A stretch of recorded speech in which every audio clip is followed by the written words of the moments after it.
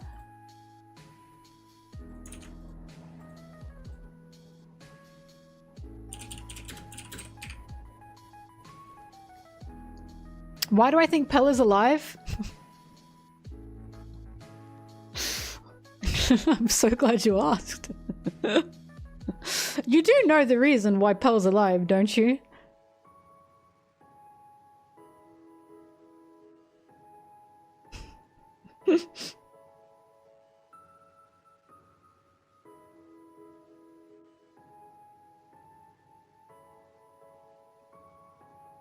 The other thing Elbaf has to address is Kid.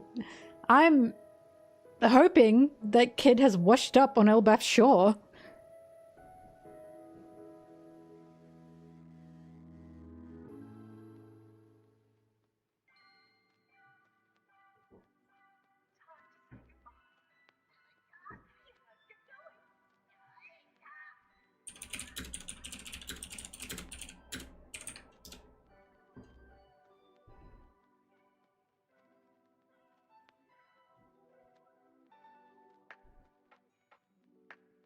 My favorite cake, I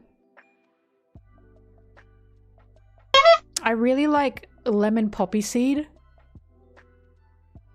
Big fan. I also love cheesecake of any kind.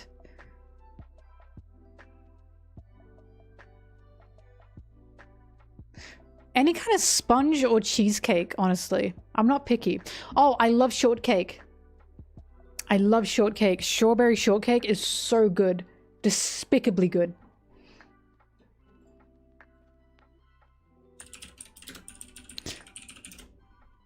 But lemon poppy seed cake is delicious. It is so good.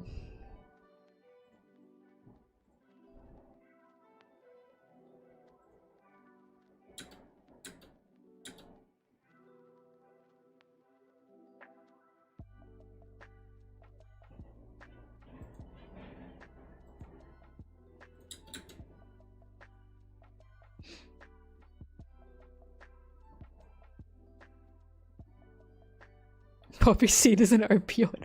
I do remember reading someone had like a blood test or a test of some kind and they kept saying like they had like drugs in their blood and they're like, what? I've never done that in my life, and it's because they're eating poppy seed. That's so funny.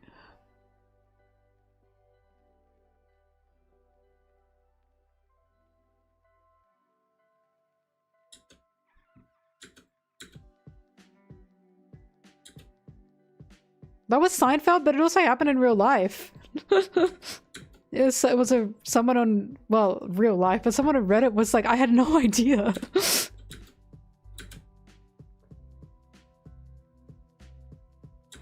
Castella in Japan. Let's have a look. Oh yeah! This is yummy. I've had it. I've had Castella cake.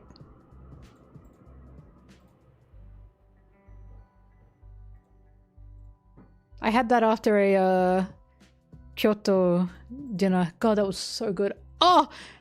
I had like a 5-course meal in Kyoto when I booked for a reservation at some Kyoto steakhouse, like meat house. We had I think I've just said this before. We had 5-star rice, 5-star quality rice. Now you'd think there's no way. Rice is just rice, right? Holy shit. It was so good. You could eat it on its own. It was so good. And I can't explain it, but it was delicious. And I was like, now no rice will ever compare.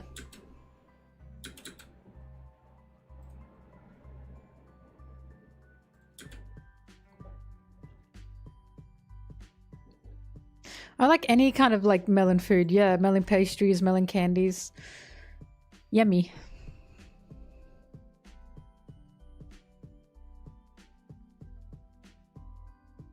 Yeah, now I'm hungry too.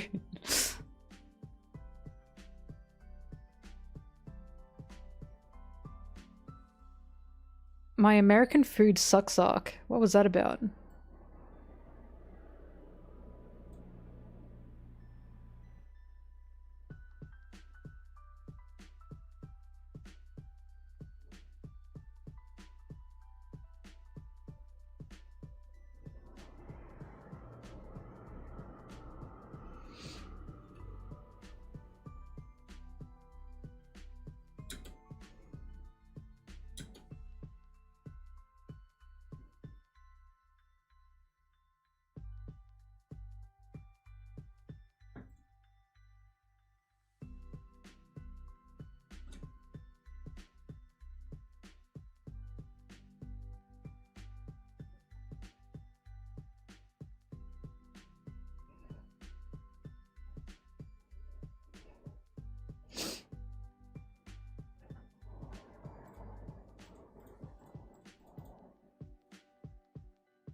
No sauce for the steak is crazy. People going, you're meant to taste just the meat. A good steak, you don't need any sauce with it. Why do you hate flavor? I don't understand. Why do you hate flavor? Yeah, a good steak is good. You know what else tastes good with a good steak? Red wine sauce. Why is sauce treated like this thing that's like ruining the flavor? It adds. It's an addition. It makes it taste even better. I don't understand. So many people got up me for that. They were like, oh, you should just earn, if it's a good steak, then you should only be able to taste the steak. What are you talking about? Why do you hate flavor? If it's a good sandwich, then you shouldn't need any sauce on the sandwich. What the heck are you talking about? It's not mayonnaise. Sauce steak.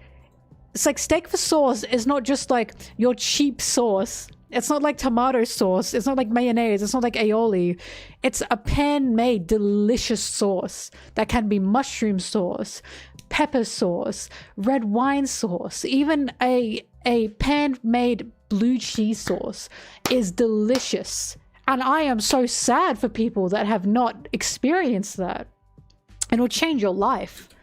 Like, I'm actually upset that people haven't experienced that. Sauce. Sauce.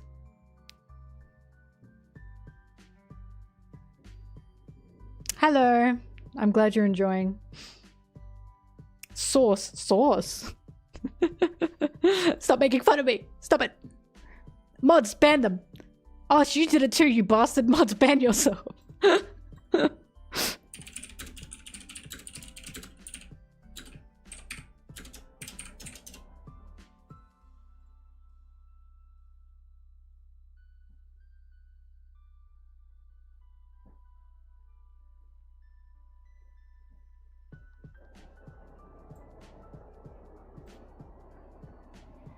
Mihawk's mustache suits me.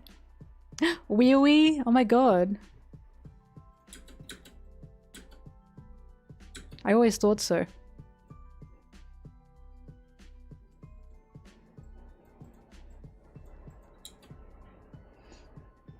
The girls here will know what I'm talking about. It's truly just like, it's girlhood. It's girly things to, you know, to shave that little mustache. I know what you girls know I'm talking about. It makes you feel so girly to be like, with like a little peach fuzz razor. It's truly girlhood.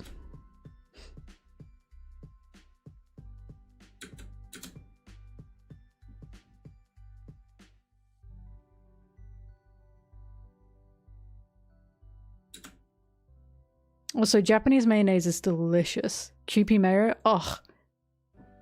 Yeah, Kewpie mayonnaise, it's so good.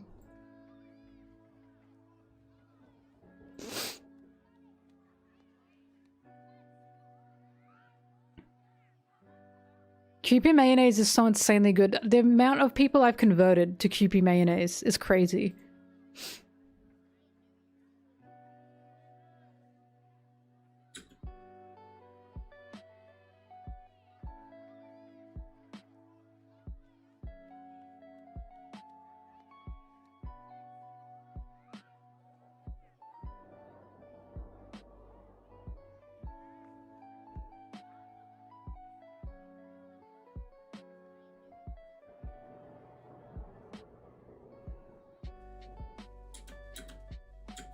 Their mayo also has a little bit of vinegar in it as well, and it adds such a nice tang.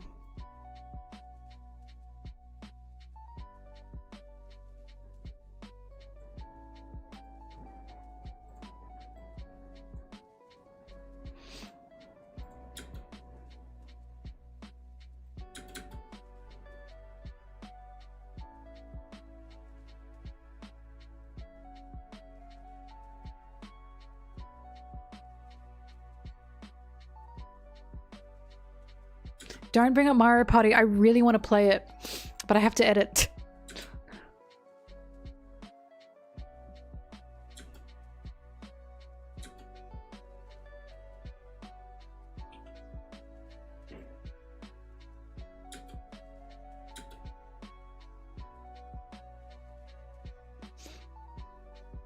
At 2 hours.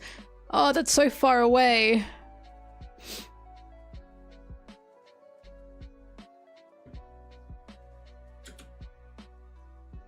I'm not doing an Among Us stream. Give up hope. It's not happening.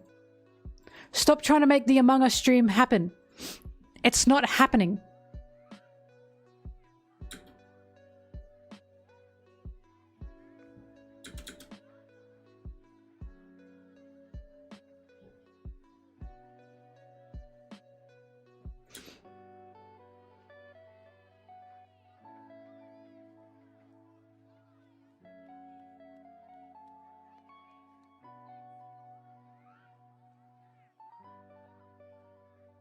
I really like this Zoro. The way he looks here. He looks like such a creature.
Oops.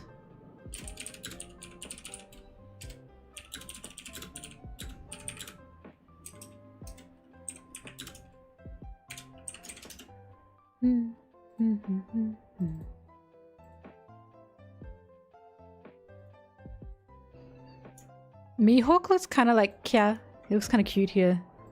I know he's like stabbing Zoro in the chest, but he's so...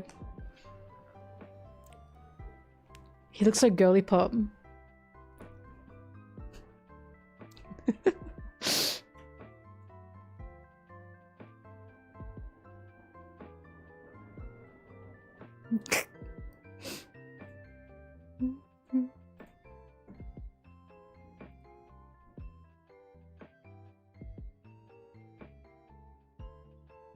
Like cats, so true.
I like Godzilla.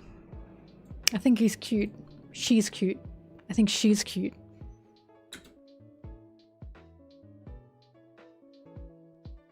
Oh god, don't tell me you're getting lag.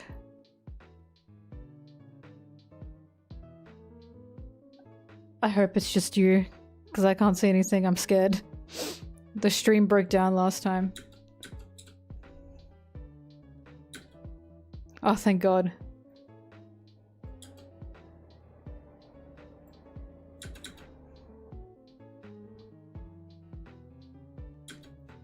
This Mihawk frame is really funny. Hang on.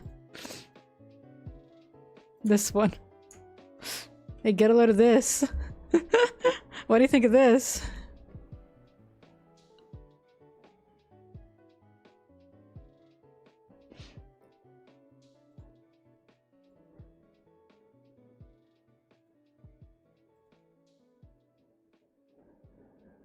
His sword's so skinny. Because she had salad for lunch. That reminds me, I'm so hungry. I'm like, why am I hungry? It's like the beginning of the day. And then I remembered I slept for like 20 hours. And I didn't eat, obviously, throughout that sleep.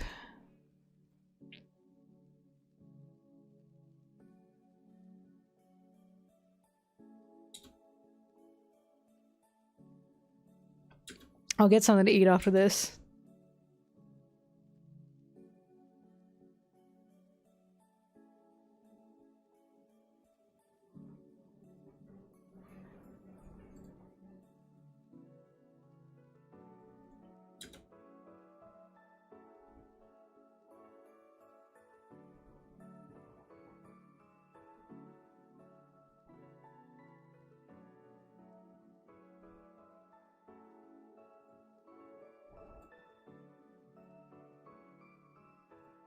Alright, I'm gonna go get something to eat. It'll be quick. I'll be back soon. Behave. Behave. I'll be back.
I returned. I returned with my delicious meal. As always. I've been eating nothing but curry lately. You can't blame me, it's so good.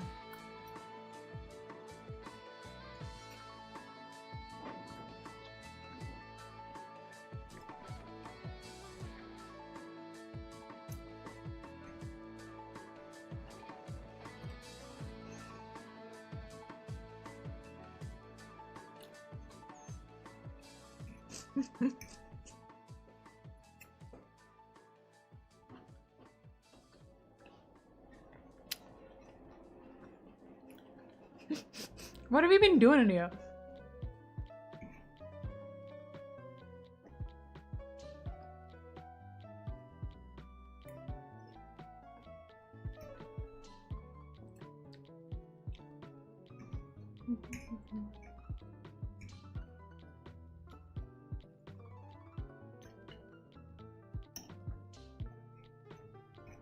Hi.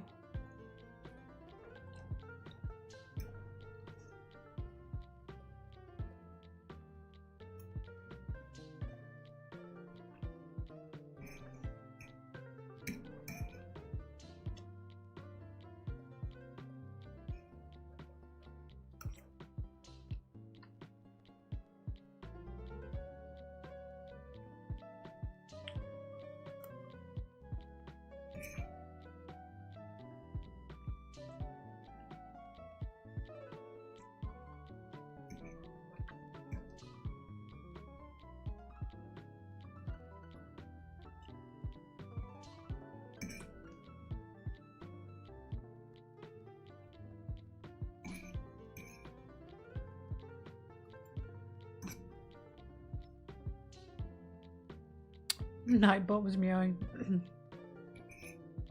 Why? What were you meowing about? What are you meowing about?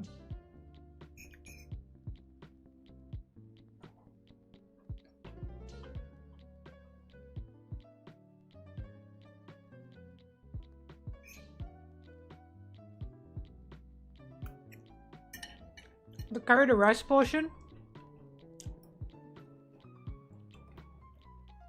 If you can see that.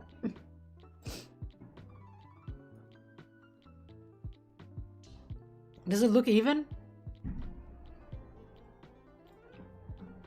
As you know, I'm terrible at it.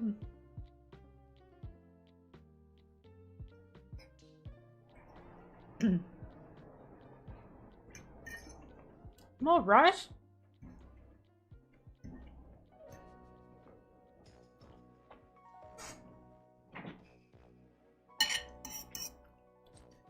I'm improving.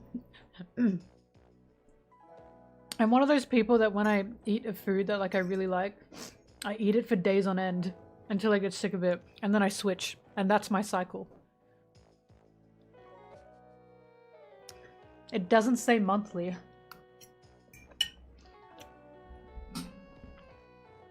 If you look at my Patreon, it says you only have to pay for it once, and then you can get rid of it.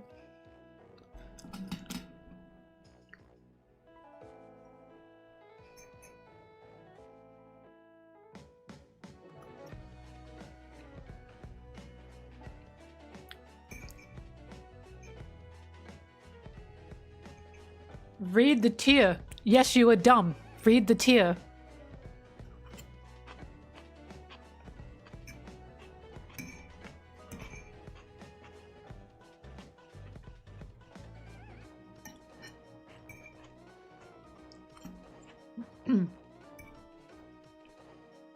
You eat it with a spoon.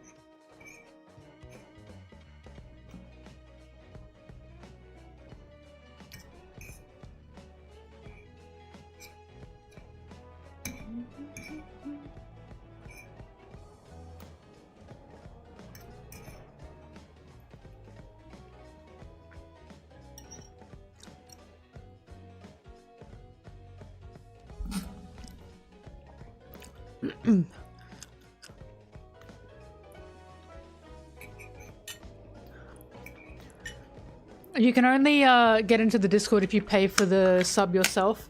You can't get in through gift subs. Gift subs.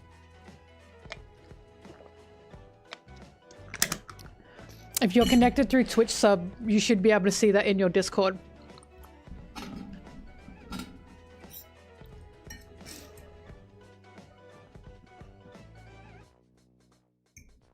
I don't think Prime should be the issue. Do you have your Discord connected to your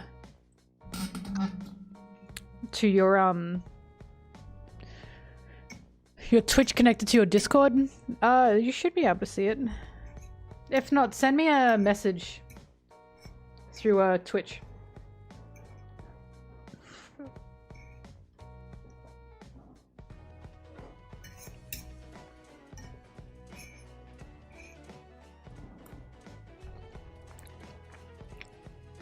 Nobody has a gift sub in here.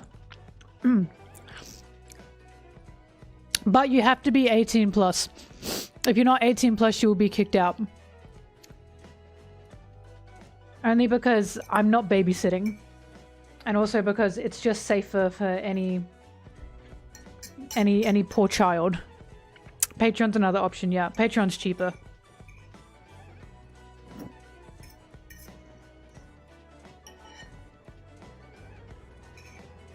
If they lie, then it's not my responsibility. But I sure hope they don't lie. But also, you can usually tell. You found it.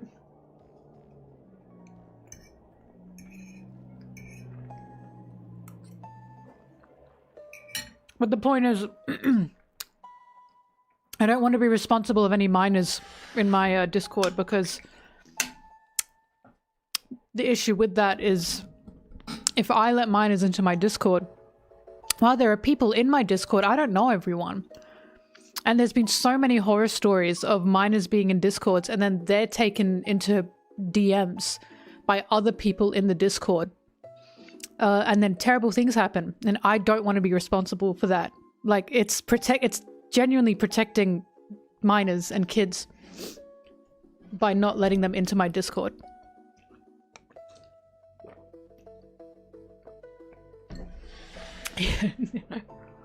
It's just a safer option.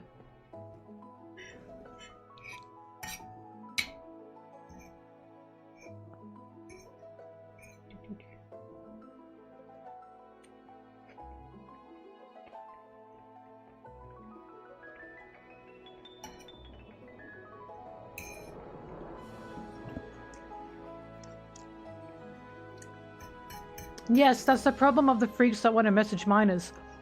But I am creating a space where minors and adults are interacting, where they could just go off the grid and start DMing each other because of that space that was created. And like, that's the catalyst. Hence why I refuse to let any minors in my Discord. Because again, it's just the easier way to protect them. Minors are cancelled. I shouldn't be the responsible for that, but it's the job of all adults, all of us, to protect minors. It's our job. We are all responsible for that. Grow up. And the paywall. I love my paywall because people can't go in just to be annoying.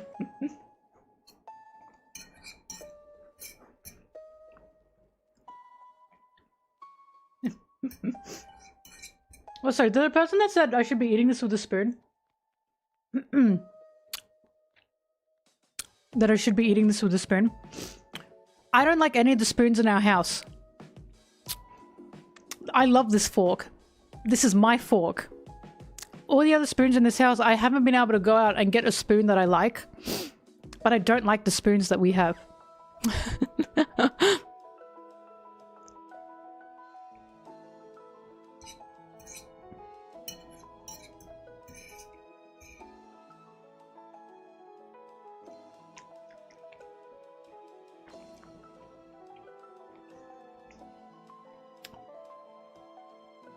Very minor. This is like the perfect fork. It's got like this little like... Let me show you. It's a little dirty, but perfect length. Perfect length. Absolute perfect length. Perfect little spiky parts. Perfect base here. And then this like little like art here, this little like dent art here. Perfection. Like everything about this is perfect. This is effervescent. And it works. I just spat. Did I just spit on my microphone? Anyways. This is the perfect fork. But I don't have a perfect spoon in this house. And it makes me really jealous because Brittany and Aaron have perfect spoons. But I don't. Because I haven't been able to pick out a spoon that I like yet. And it's made me really upset. But I love this fork.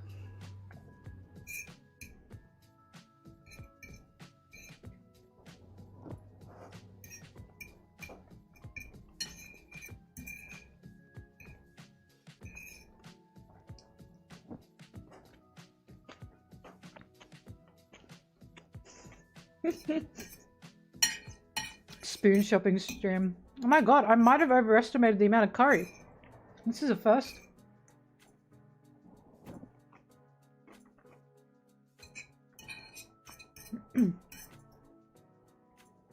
I'd never sell this fork. You can't make me.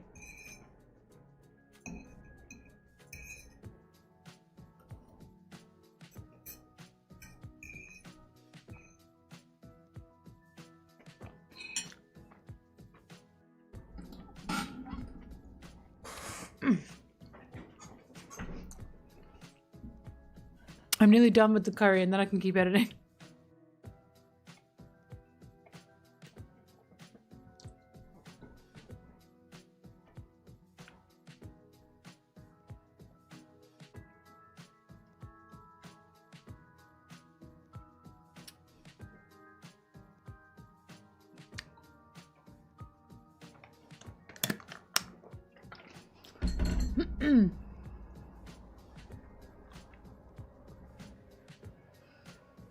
I know, right?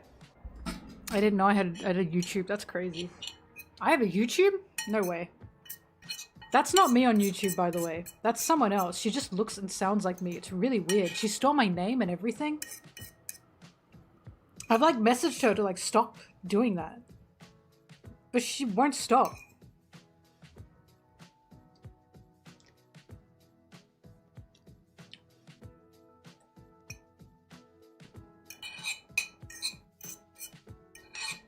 Sorry, I'm scraping. I'm trying not to make you hear this.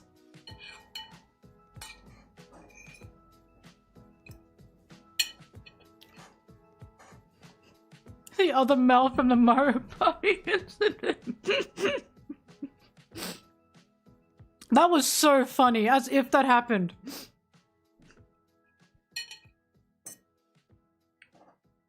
And I do believe their name really was Mel.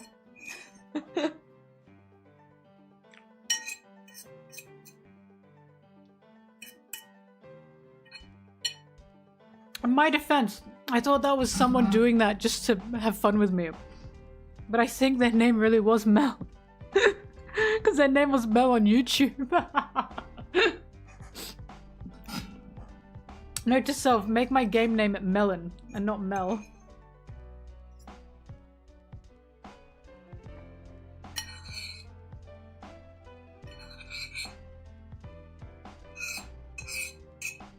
Not only that, but picking Baby Bowser while I was Bowser. And there is no such thing as a coincidence.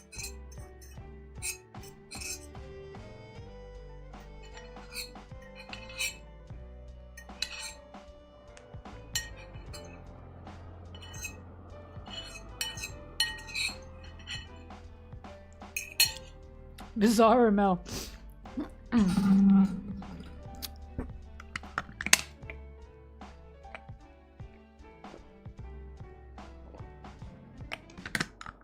All right, let me put my plate away and then I'll get back to editing. Thank you for the eating chat. I'll be back.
I'm back.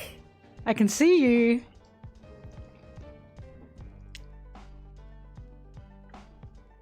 I can see what you're talking about. You bastards.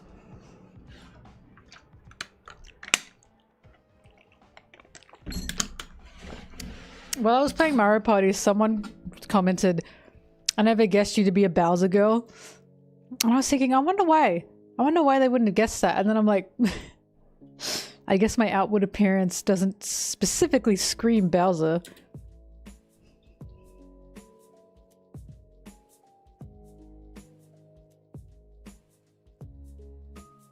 Excuse me, scratching the plate means I'm trying so hard to eat every last morsel on my plate.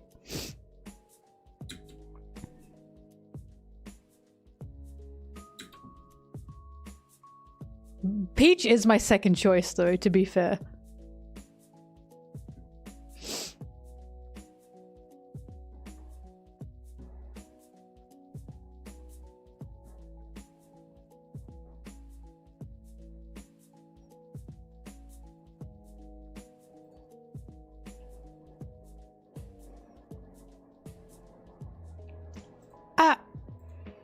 I have to unlock the other characters. How do I do the story mode in Mario Party? Maybe you guys can watch me do that.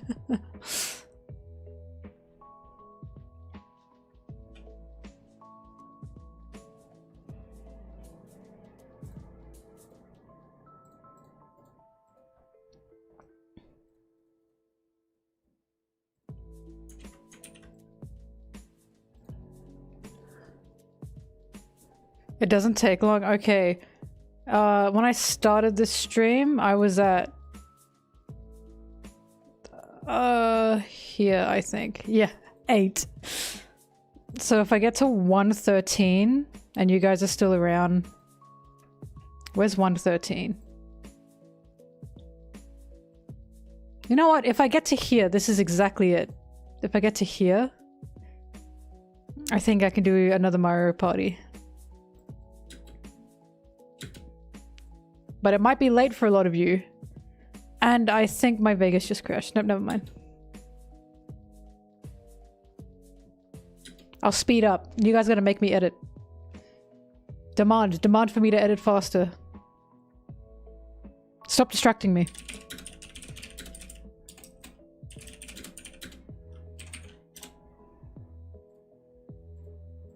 Work, bitch.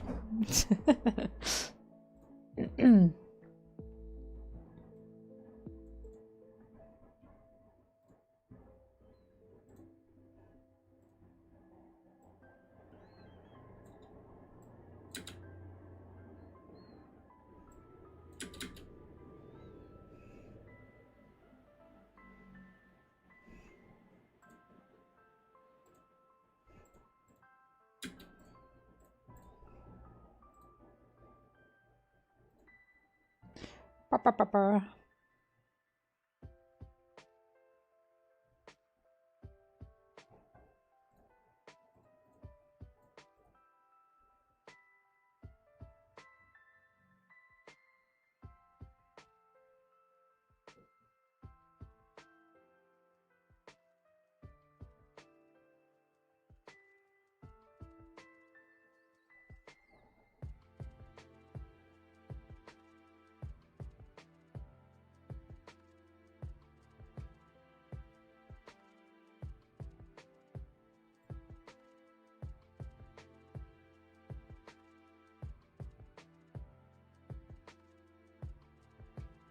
They never ask how is Mel.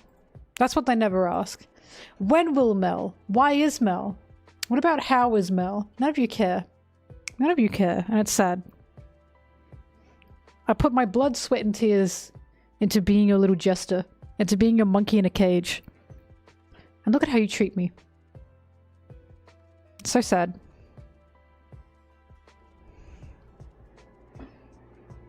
Always pink.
Yeah, sorry about YouTube being a little bit delayed. Like I said, I don't know why that's the case.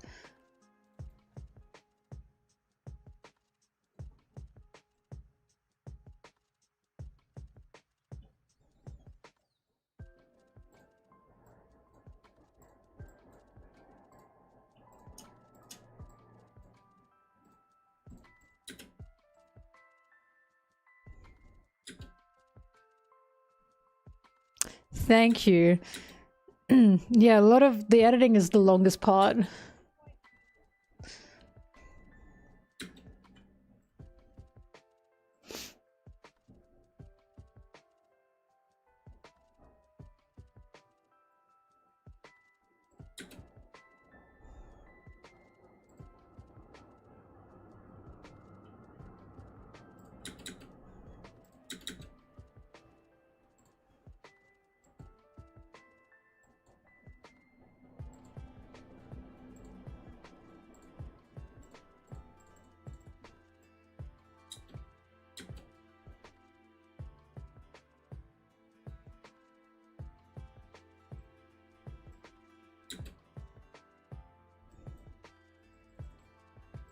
The heck?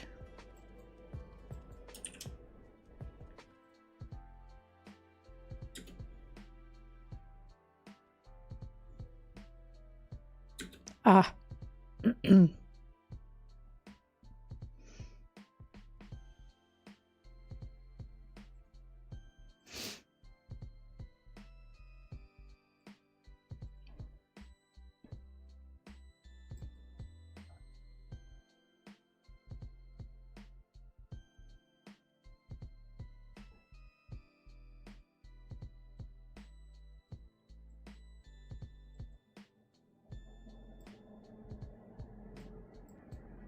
Zoro, speak to us.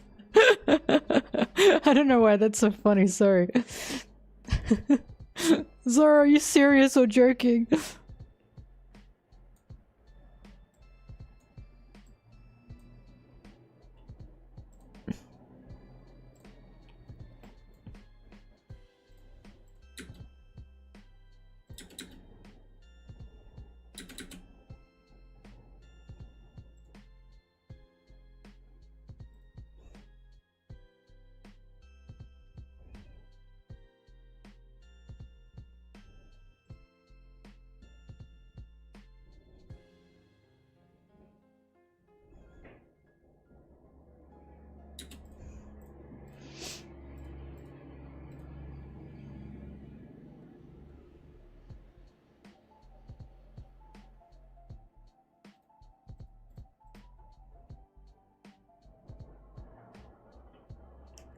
Mihawk tells Zoro to discover himself.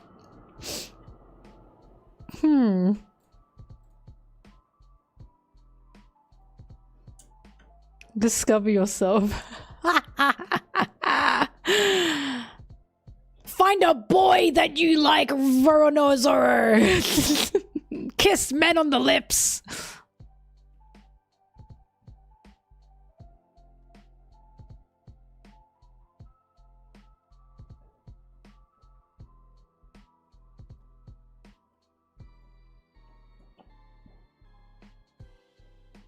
The same Aki meets Sanji. I was just about to say, how funny is that? I mean, again, like everything Mihawk is saying here is what Luffy and Sanji both have to do as well. Sanji especially. Like, one of the reasons Zeph wanted Sanji to leave the Baratier is so he could explore the world and see the world, discover himself. But like homosexuality aside, I really like that line, discover yourself, because I've always said, I understand traveling isn't easy, because traveling takes a lot of money and not everyone can do it, but I've always said, if you have the means to travel, if you're capable of traveling, not even just internationally, just to other places in your own country, you should, because you truly like expand your world and your mind and your person.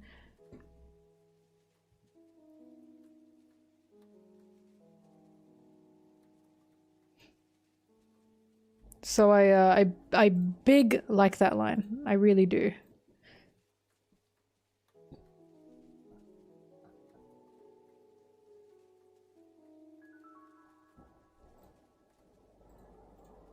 Ah.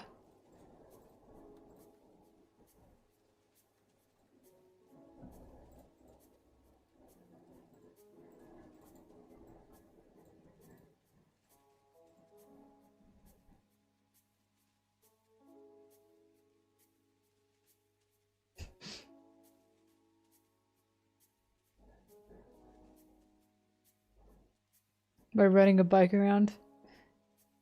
Yeah, going somewhere else in your own city. Anything. Any kind of travel. Ah! 240 seconds! Good. Keep doing that, Zimbabwe Queen.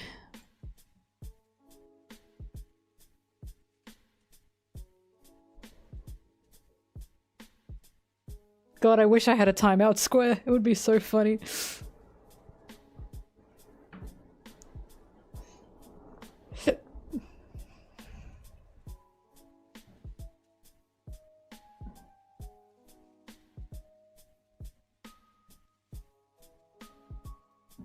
Well, like living away from home or going away from home for a little bit, it can truly change you as a person because obviously, because my first year away from home, I was 17 to 18, I went to university.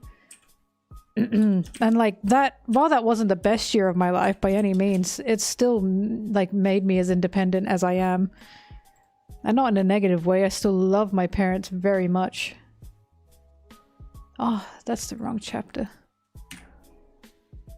But it just makes you grow as a person to be away from your parents.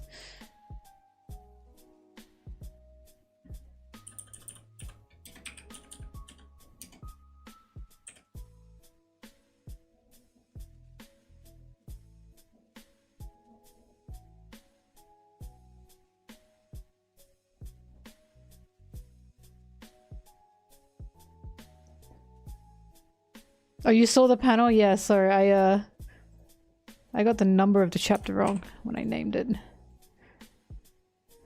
you mean that one or this one? I assume you mean this one.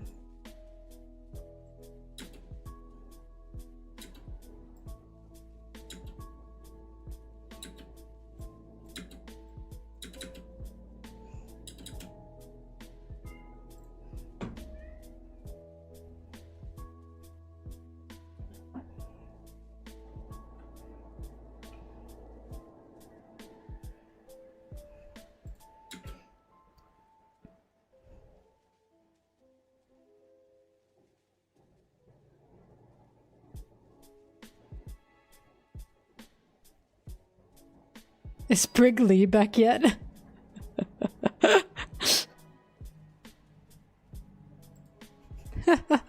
Brigley, have you made it out of the timeout square?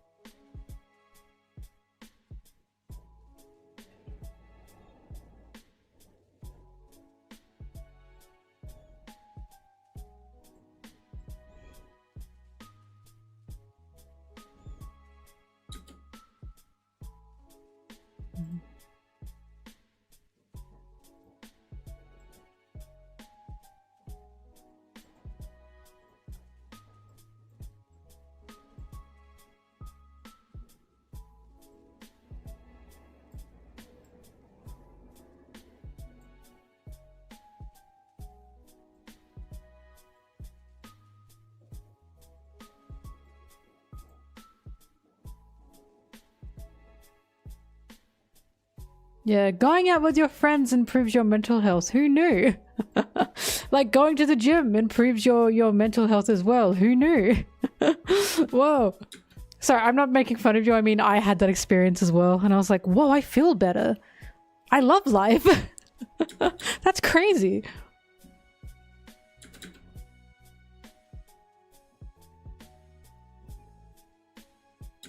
Oh, they're back.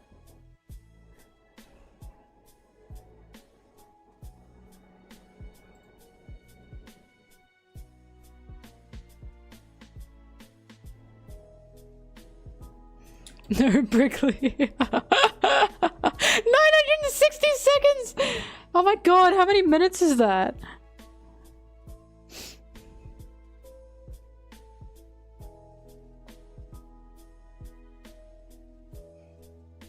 The cure to depression is doing what you don't want to do. Right! That sucks. But it works. God. It's like feeling more fit mentally and physically. You gotta get up and you gotta move. No! No! No! I don't want to!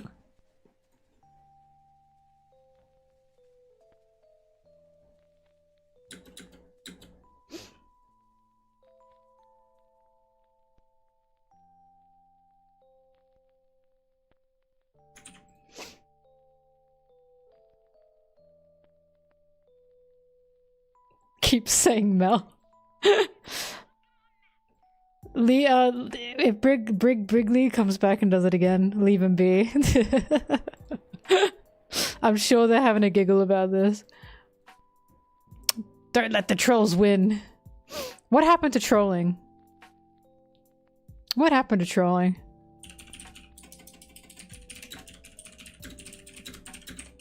That reminds me, I have to go to the gym again. I've been putting it off since I've been doing these streams. And last night my head was going, huh, huh, huh.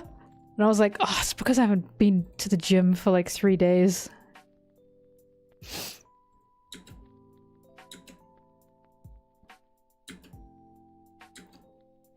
Free Brigley, they did nothing wrong.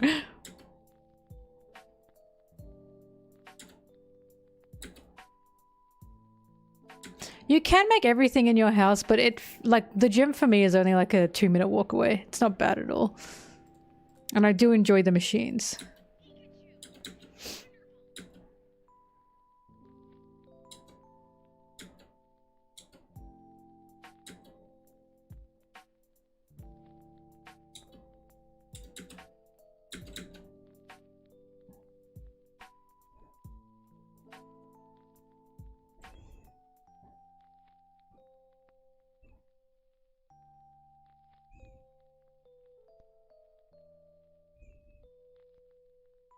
Look at Mihawk's Muppet mouth.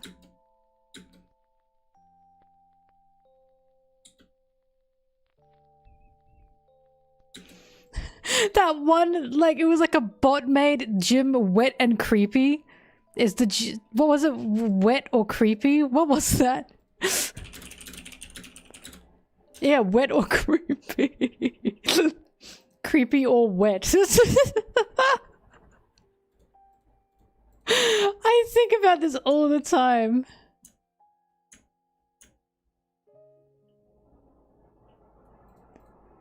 Is the gym creepy or wet?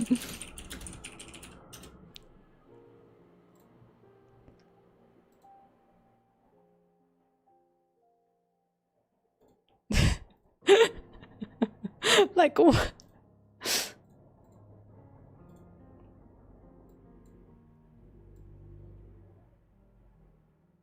This.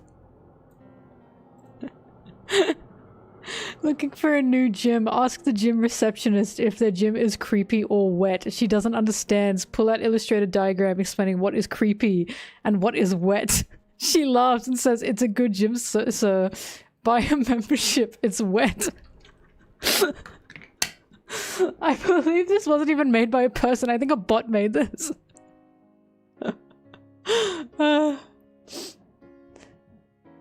Is it creepy or wet?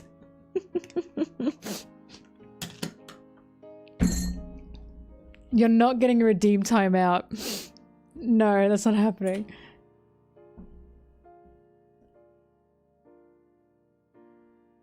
One Piece has also made me realize I want to chase my dreams. That's why I'm going all in on YouTubing, editing. I can do my best.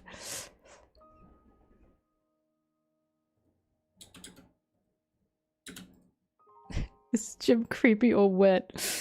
By membership, it's wet.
Why did Mihawk speak to Zoro like that? Spectacular.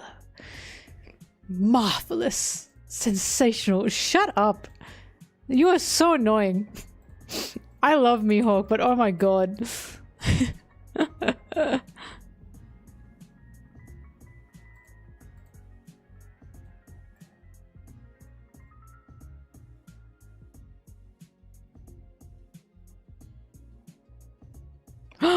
Yeah, you need to read Romance Dawn to Wano.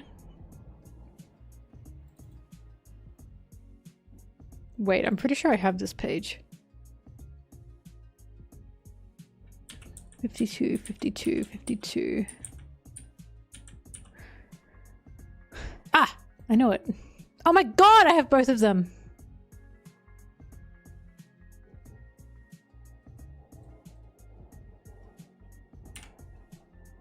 Delete that.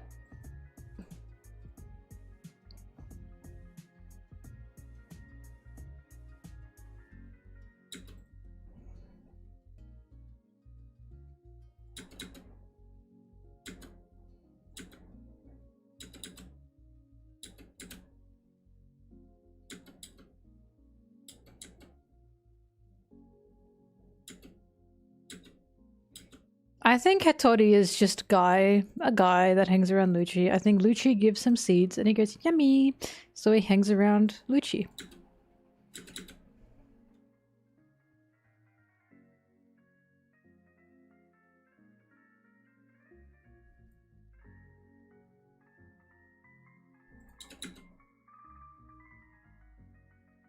I don't think Lucci's a good guy. I think he just fed a bird.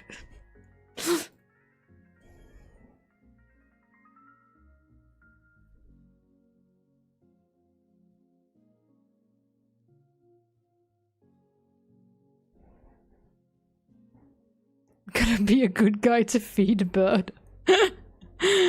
Damn, that's flawless logic. I can't deny that.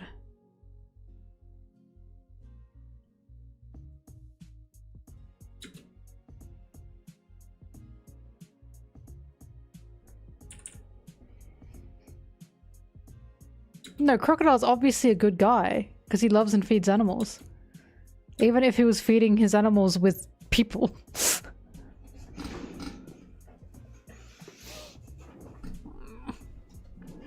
Mr. Bond. Yeah, evil people can have cats, i.e. me.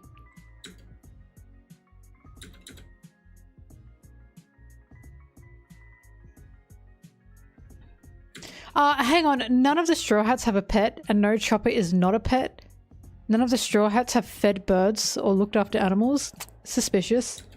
Maybe they were the villains all along. Except for Sanji. Oh, so true. Sanji's the only good guy. That is so true. Except for Vivi and Sanji, they're the only good two. I'll never forget when I was talking about Sanji with Anna when we were first watching One Piece, and we were like, would Sanji like cook all animals? Like even if they can like talk? And I was like, no, surely he's got like a conscience in terms of like this animal can think like human and talk like human. So he wouldn't cook it. And then we got to Drum Island. And he was trying to cook Chopper. And I was like, never mind, anything's on the table. He said food's food. And so did Luffy.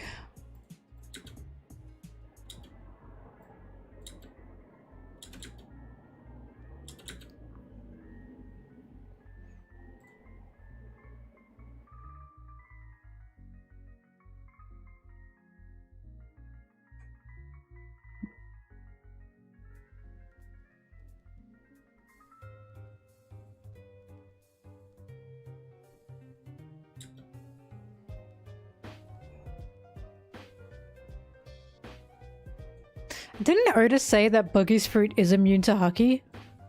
Didn't he say that you can't use Hucky on Buggy? I swear he did. Because, like, Buggy's, like, instinctively dodging. You can't touch him. His fruit isn't, like, getting hit. He's just not being touched.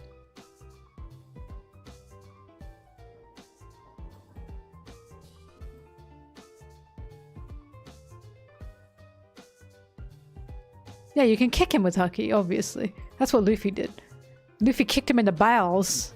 In the Buggy bowels.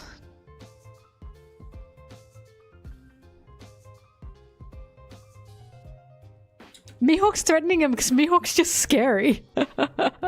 I'd be scared even if I were Buggy.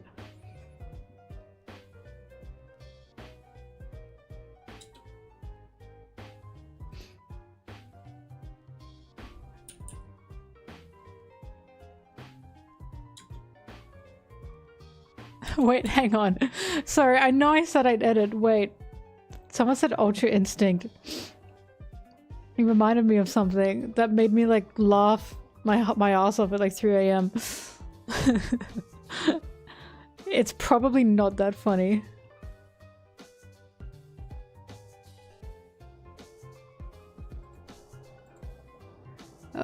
Where is it?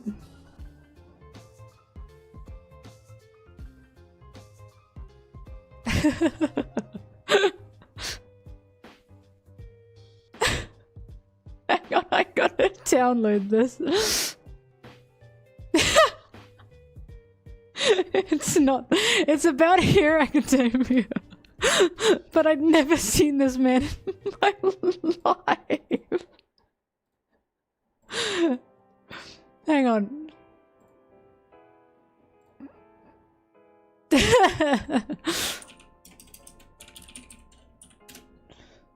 Just like looking at it's making me laugh.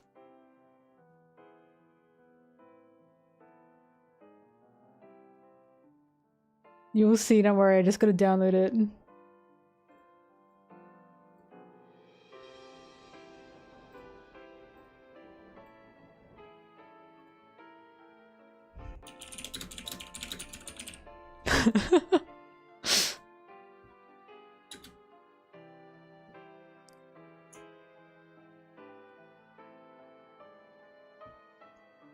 Shit, I'm sorry, it's so small.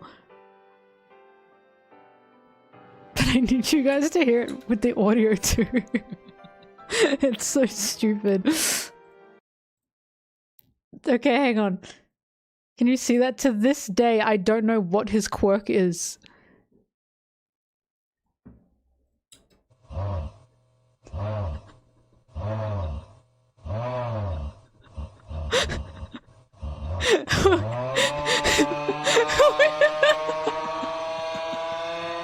Who is this fucking guy? I've never seen him ever. What is his quirk? I'm so lost.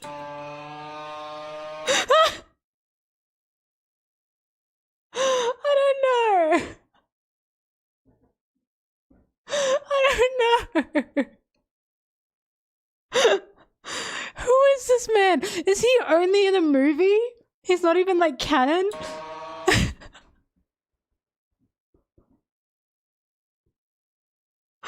This is peak fiction. This is actually peak fiction. Maybe I didn't give Hero Academia enough credit. Who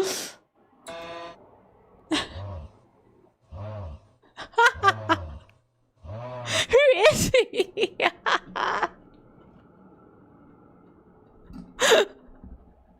From Egypt?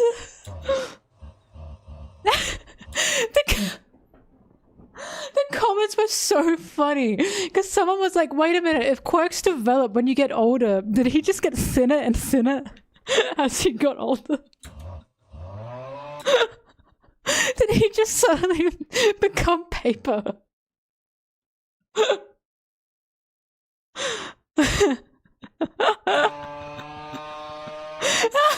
Who is this guy? I've never seen him before. I've never seen him before. I've seen the majority of Hero Academia characters because, you know, they're everywhere. The design. Who the hell is this guy?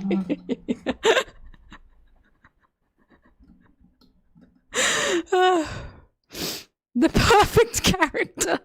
Maybe if Hero Academia were about him, maybe it would have been better. I want to see how his quirk developed. I cannot. How could the fan forget about him? Like, I only saw a goddamn reel. And I think about him. To this day, I don't know what his quirk was.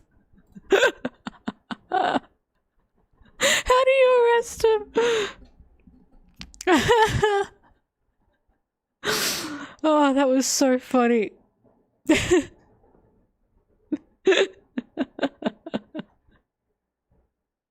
I have so many questions.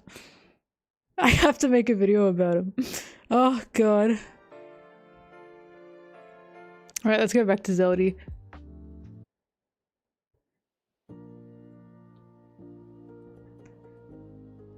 An airtight room?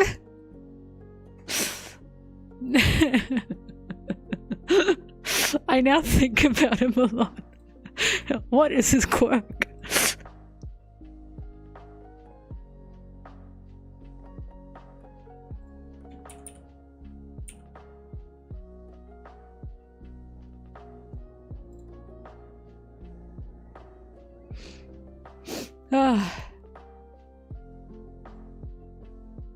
Cause curse of Ra. Like, can he ever be normal, or does he forever look like that? How does he kiss? How does he hug? If you blow wind at him, does he go, Truly the perfect character. Is he normal? Does he fly away in the wind? I don't know. Maybe water can take him out. Oh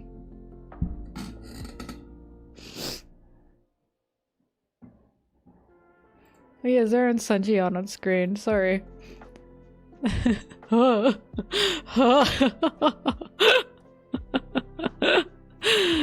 Oh, perfection. I'm locking in. Hang on.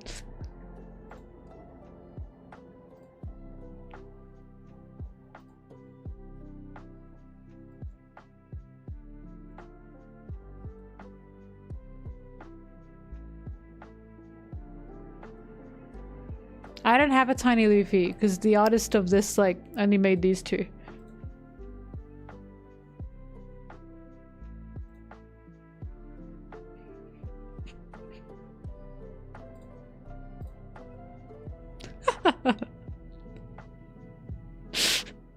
Oh, sorry, it's so funny. Huh. Who is this man?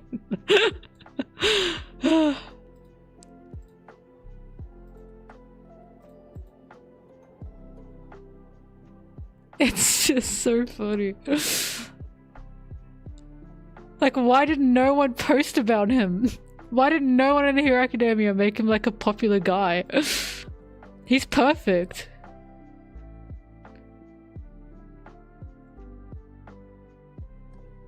It's also the way his design is so out of place with all the other characters because he's always sitting like this.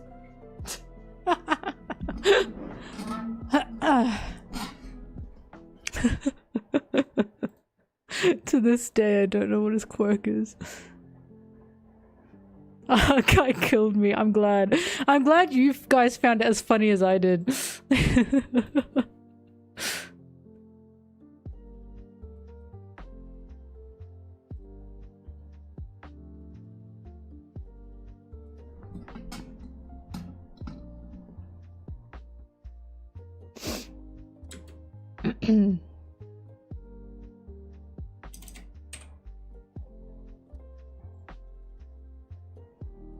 My top tier humor. Huh.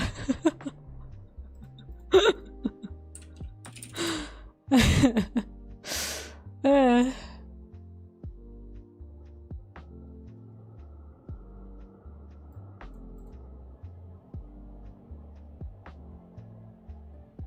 Who's Hisoka?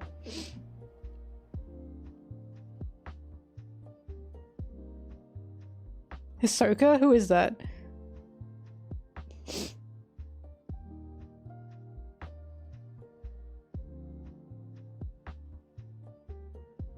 The clown? I don't know enough about him, but I do have a video of him. Hang on. Oh, can I find it? Ah.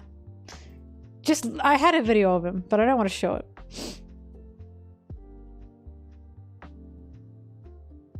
I know, okay? I know how weird he is. I watched 20 episodes and I got to the part where he was like, and I was like, alright. Interesting, man.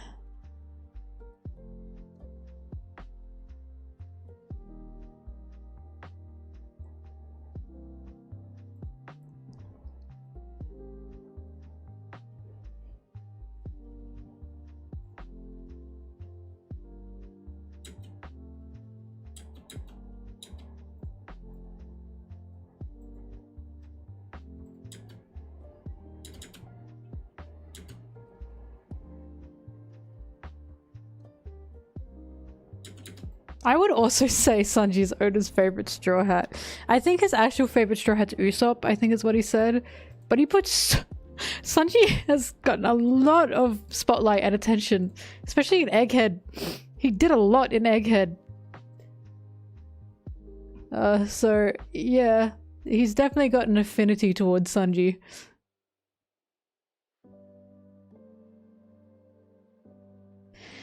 Yeah, when I watched the first 20-something episodes of Hunter x Hunter, maybe it's unfair comparison, but I was like, this is very Shonen McShonen.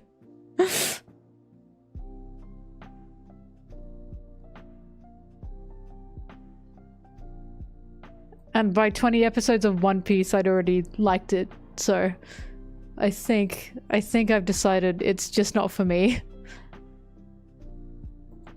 The first 20 episodes were making me crazy because they kept over explaining everything. And I was like, I was watching it with Anna. I was like, Anna, oh my god, why are they explaining the concept of voting to me? Please. There's so many points where they just stand there and talk. And I was like, oh my god, get on with it.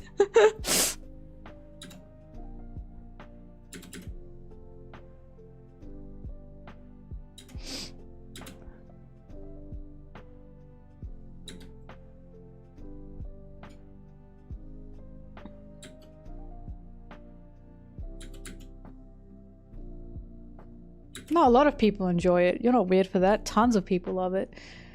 I've just accepted I'm not the audience for it.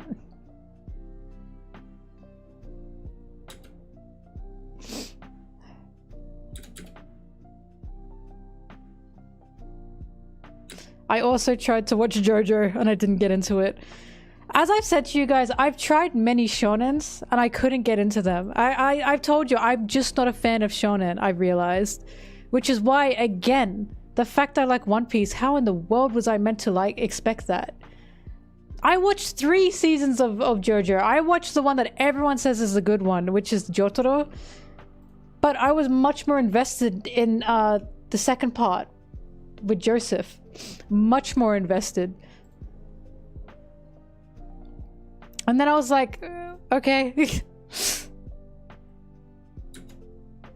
I'm a patient person too.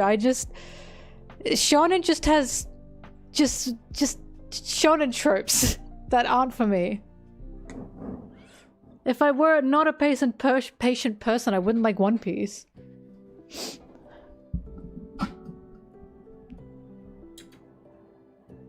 Like, the beginning of JoJo was hilarious.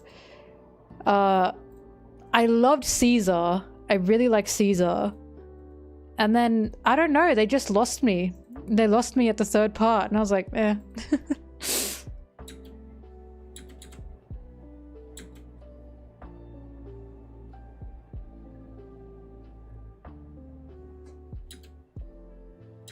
Villain of the week? Well, then maybe that's why I'm not into it. Like I said, One Piece is the last one I watched. So I wasn't even watching these shonens, apart from Hunter x Hunter. I wasn't even watching these shonens with One Piece in mind. I hadn't even watched One Piece. At that point in time, I'd already been like, nah, One Piece isn't for me. So when I watched One Piece, like I said, how in the world was I meant to expect to like it? I was like, there's no way I'm gonna like the ultimate shonen anime. It's so different. One Piece just functions so differently.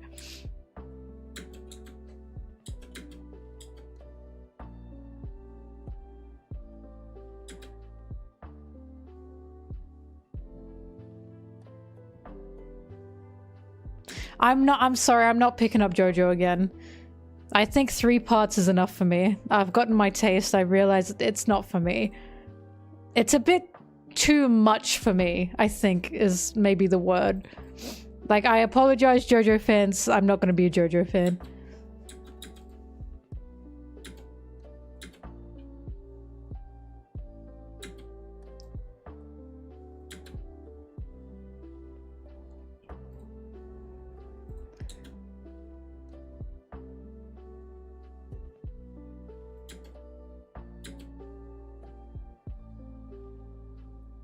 I'm not reading it. I'm not reading it.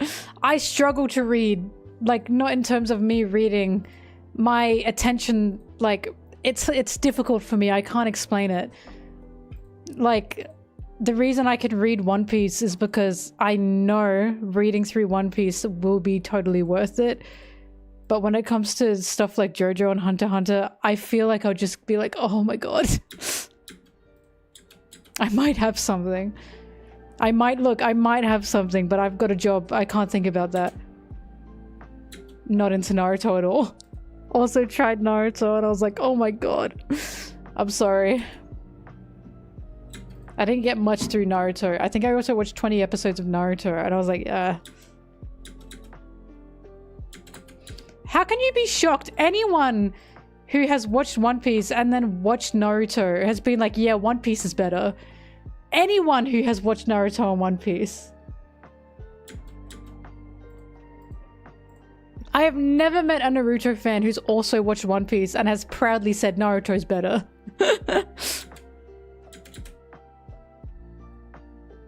I haven't seen Made in Abyss.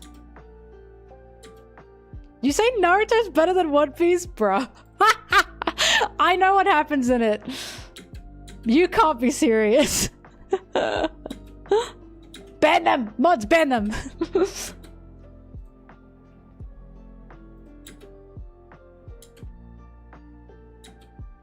No, don't ban them.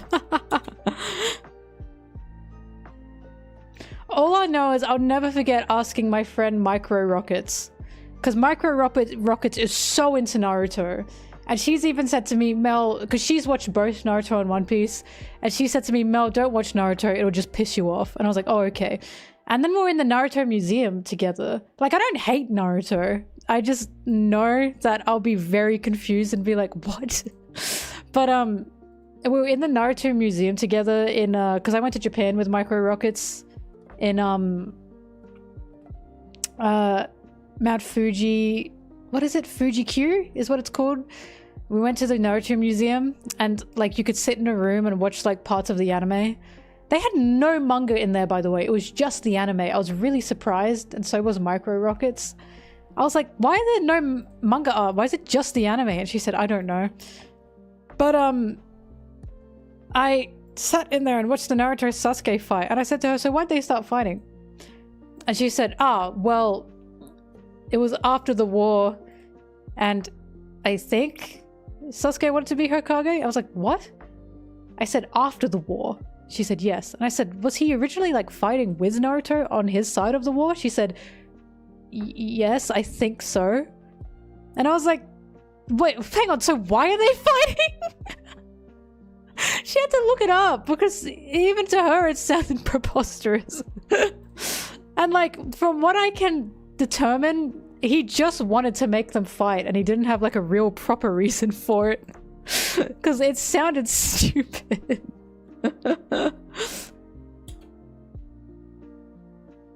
He wanted him so bad. All I know is I have a rule. If I watch or read something and I think about it, and the more I think about it, the more I get rewarded for thinking about it, as in more things line up, then I love it. And that's why I like One Piece so much. The more I think about One Piece, the more understanding I get, the more rewards I get. The more I think about why someone said something or why someone does something, the more it makes sense and the more it's like just amazing. If I think about something and I get punished for thinking about it, as in if I think about it and more things start making no sense, it pisses me off. And that's what happened with Hero Academia. The more I thought about Hero Academia, the more I was like, this world makes no sense. And Coop said to me, yeah, that's what will happen to you if you watch Naruto. Don't watch it. And I was like, okay. I said, okay, thank you.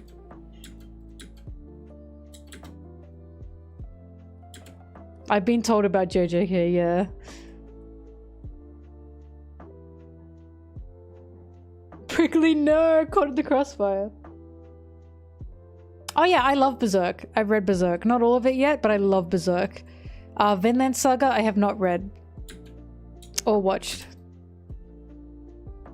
My top favorites are Devilman, Devilman Crybaby, but Devilman in general. Devilman, One Piece, and I guess Berserk is up there, even though I haven't finished it, but I have to finish it. But the other animes I like are like Kids on the Slope. Like, not popular shonen. But Devilman's not shonen.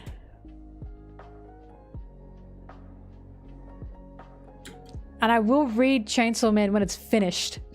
I need to finish. I also love Evangelion, but that's an interesting one.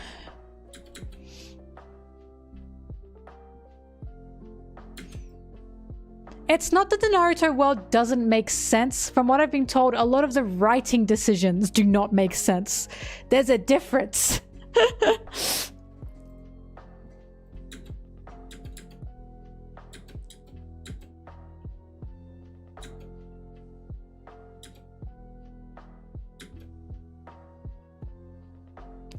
But again, that means I'd have to watch it, but I've been told by so many people you're not gonna like it.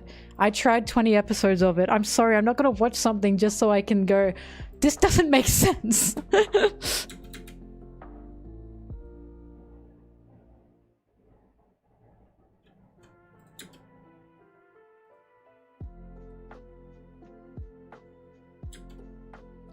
I haven't seen Bleach. I could try it, but again... Oh, Mob Psycho! Of course, Mob Psycho 100. I love Mob Psycho. Look, you can tell from my top picks, One Piece aside, I'm clearly not part of this genre.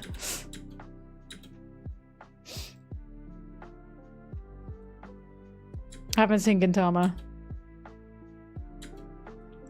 Like, I'm out of my element, out of my depths with a lot of One Piece stuff, because One Piece is a shonen. It's the biggest shonen ever.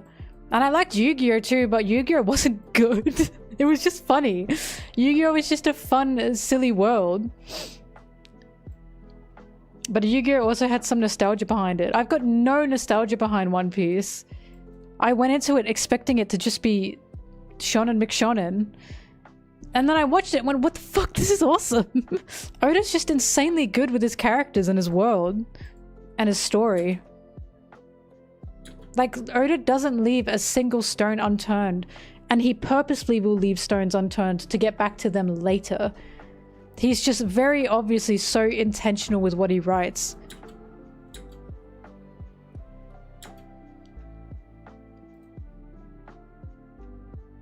Five Ds is fun.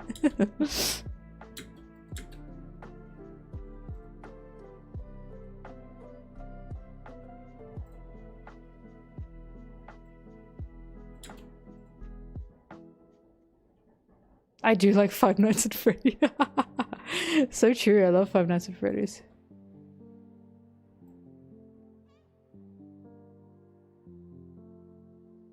Or. What's FLCL? Five Lights cat letties. Fully Cooley? Is this a joke? Fully Cooley?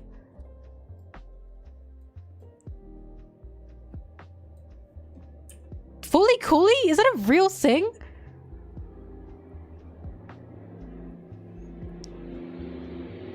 Fully Cooley, I've never heard of.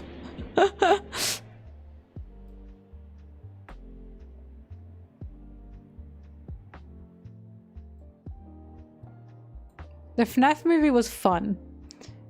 There's also a level of it being fun. It has to be a little bit fun.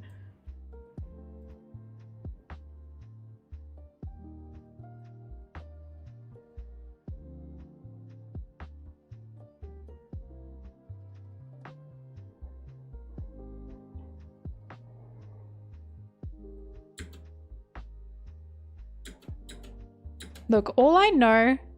Oh, Odd Taxi was very good. All I know about Naruto, okay, all I know is every single person I know who has watched One Piece and Naruto, and even watched Naruto first, every single one of them have told me that One Piece is exceptionally better. They just have a soft spot for Naruto. And it's in a writing sense. That's all I know, and that's all I need to be told. And it's not like I'm seeking people out. Like, they still like Naruto. They're not saying it's shit. They're just saying that One Piece is better written.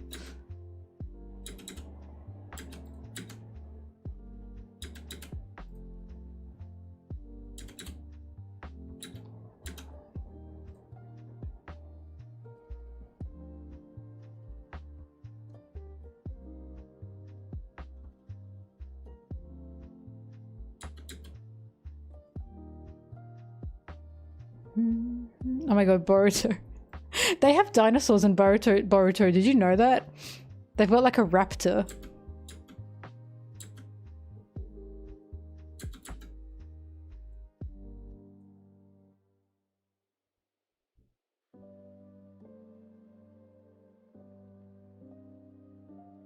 All I know is every time I hear this shonen's good, this anime is good, blah, blah, blah, they're not talking about the whole anime. They're talking about one moment or arc specifically. And then it's a trudge to have to get to that moment or arc. But that moment or arc is what makes it. And then after that, you just have to keep going. I didn't experience that with One Piece. I never experienced any kind of trudge with One Piece, even at the beginning. Like, yes, it was a slow start, but I was invested from the beginning. But every time I get told, this is good, I always get told, oh, just get to this part. Just get to this part. Why do I have to just get to some part? Why can't I enjoy it from the start, even if it's slow starting? One Piece I did enjoy from the start.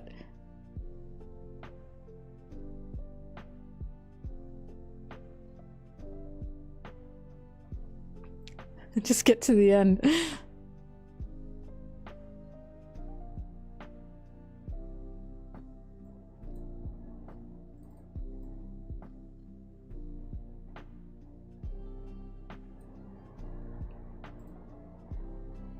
It's so hard being a chat member these days.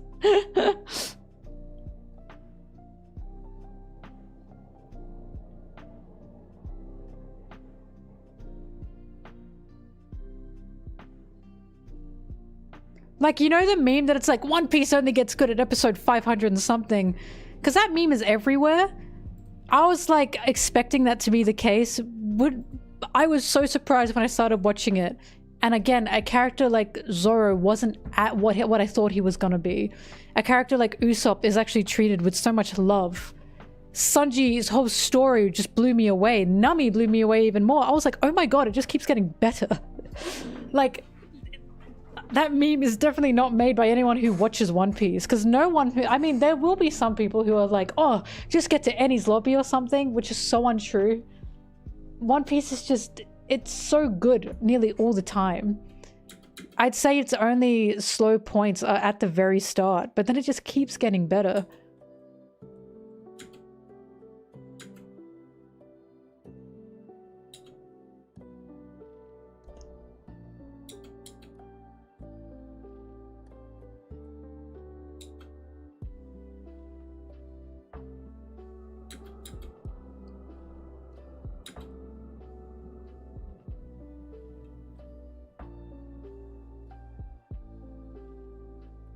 Name every anime. Oh!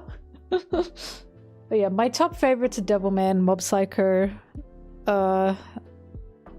Kids on the Slope. I love Kids on the Slope. Kuroko's Basketball. Kuroko's also a shonen, but it's such a boys' drama shonen.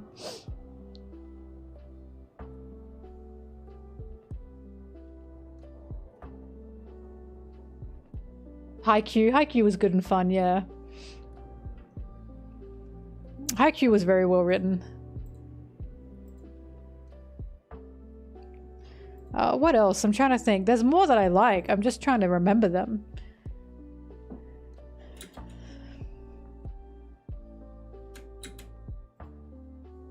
Madoka, of course. Madoka Magica.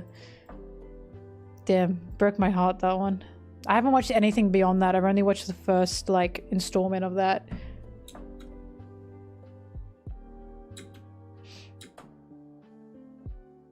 Death Note's fun, but it's so... Death Note's fun, but...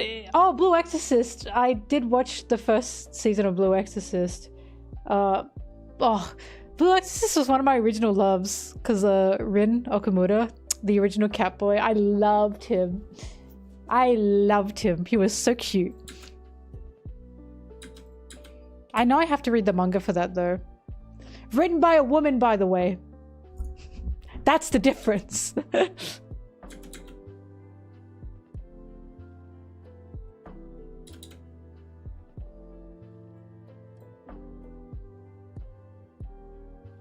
Oran High School Host Club, banger. Banger. I haven't read Dungeon Meshi yet. Oh, Witch Hat Atelier, how could I forget? Please, please read Witch Hat Atelier before it gets an anime.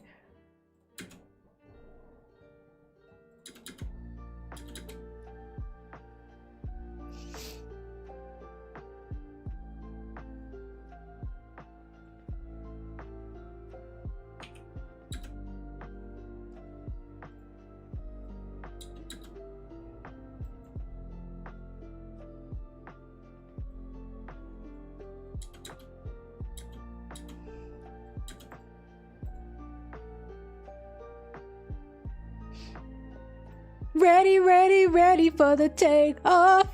Bangers, just bangers.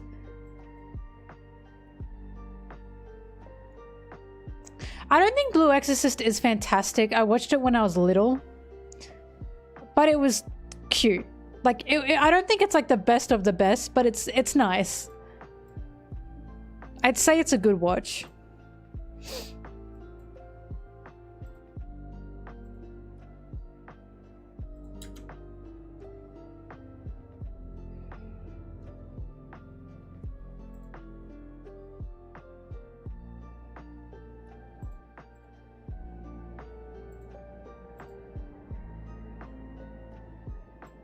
I mean, I have nostalgia for things. Like, Kuroko's Basketball, is it fantastic? No. Did I watch it when I was younger and therefore I have a bond with it? Yes. Same with Free, Iwatobi Swim Club. Does Free make the most sense? No. Is it funny? Yes. Did I watch it when I was younger? Yes. It's so funny. The boy drama is exceptional. Noragami is good. Noragami is a good one, by the way.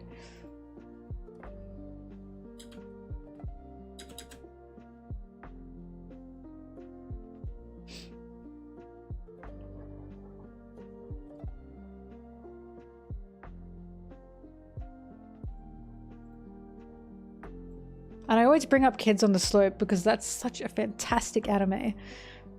Kids on the Slope is so gorgeous. Made me cry, made me sob so many times. Like a baby.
The dog's good. I'll use the dog.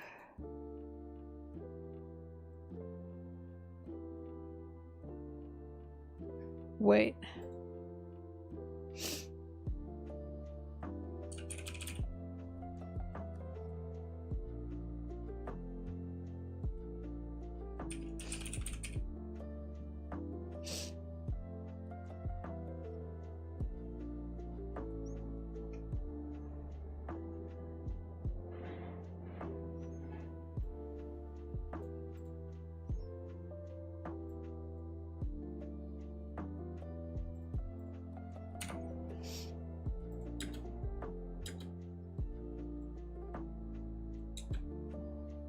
I love this green screen. Thanks.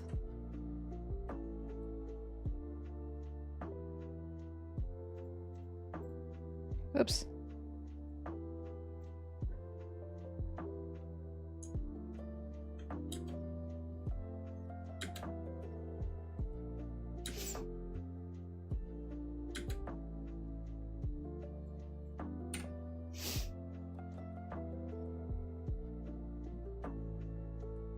No stabbing!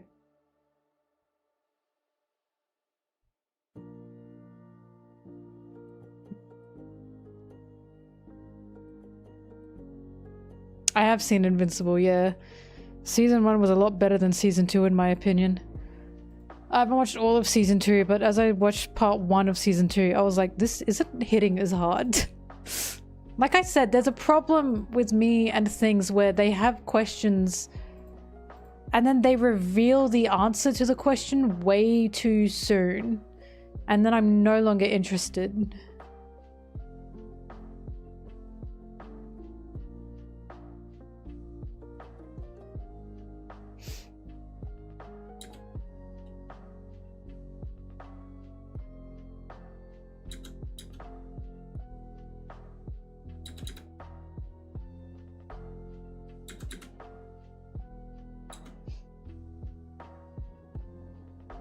Yeah, I really like a silent voice. That just really made me sob. Big fan of a silent voice. Obviously, Spirited Away. Ghibli films, majority of them are just masterpieces. But we all knew that. Perfect Blue. Perfect Blue is fantastic. Oh, what else is there? The problem is I have to remember what I watched.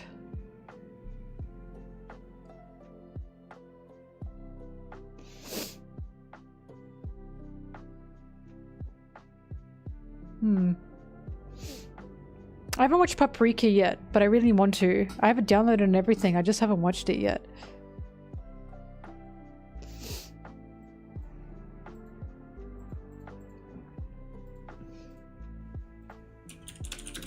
You got me looking up anime films to remember what I've watched.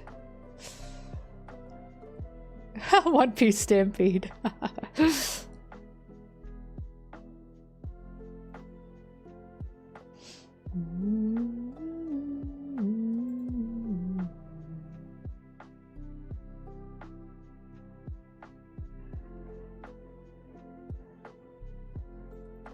Yes, no, or maybe. Oh my god, Yaoi film. I have to watch that. Oh, This Corner of the Earth. Holy shit, is it sad, but it's fantastic. But oh my god, it's sad.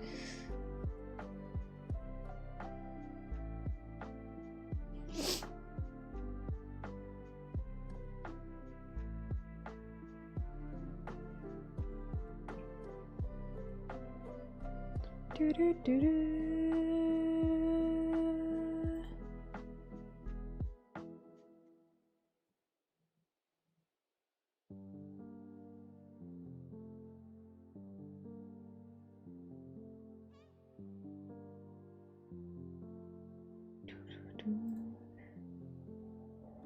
Akira? Of course Akira. How could I forget Akira? God, Akira blew my mind.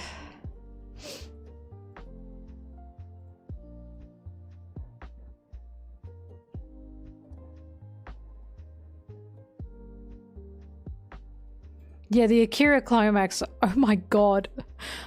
I just sat there like like I couldn't comprehend what I was watching in a way that made my head and emotions feel funny. Leave me alone! Ah! Ah!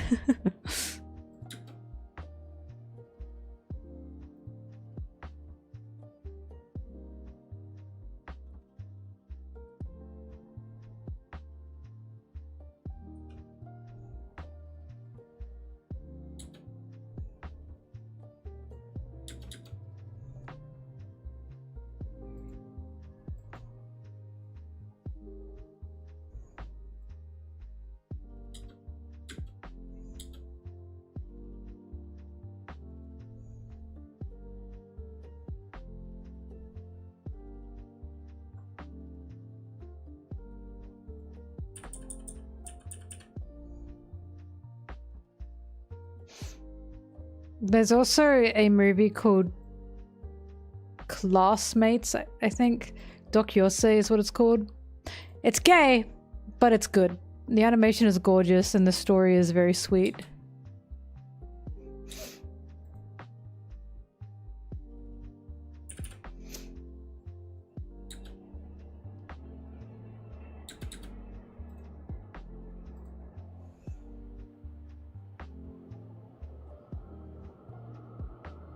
Like, it's a BL.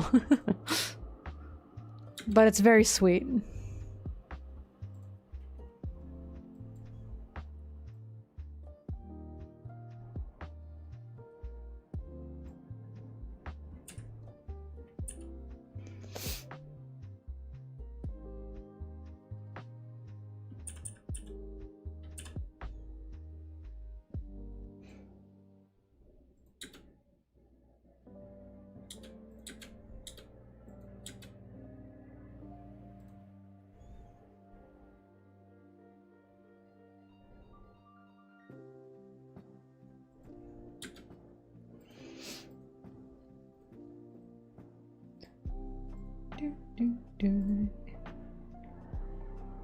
Oh my god, Avatar Lost Airbender, never heard of that in my life.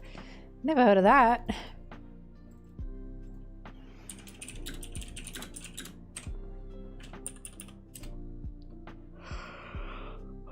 Boo, boo, boo.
What are the people, what?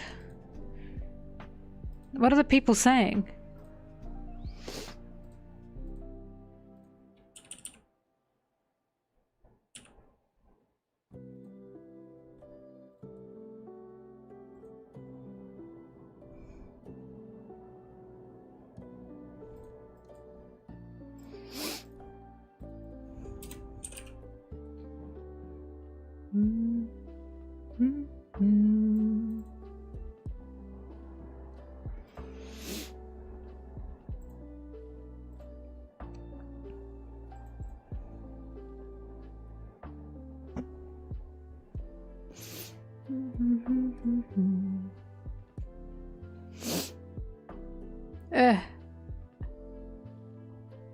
Mishnoz.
My playlist is just Zelda lo-fi, Pokemon lo-fi.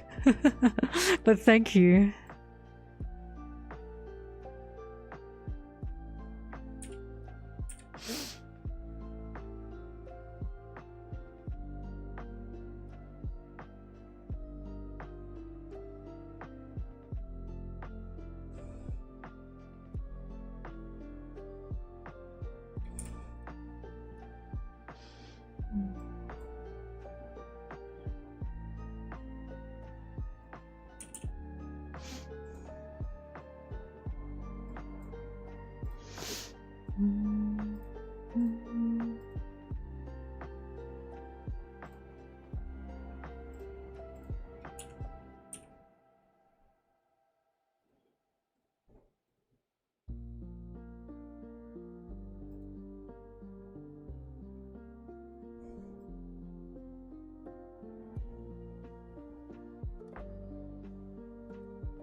Hey, stop that.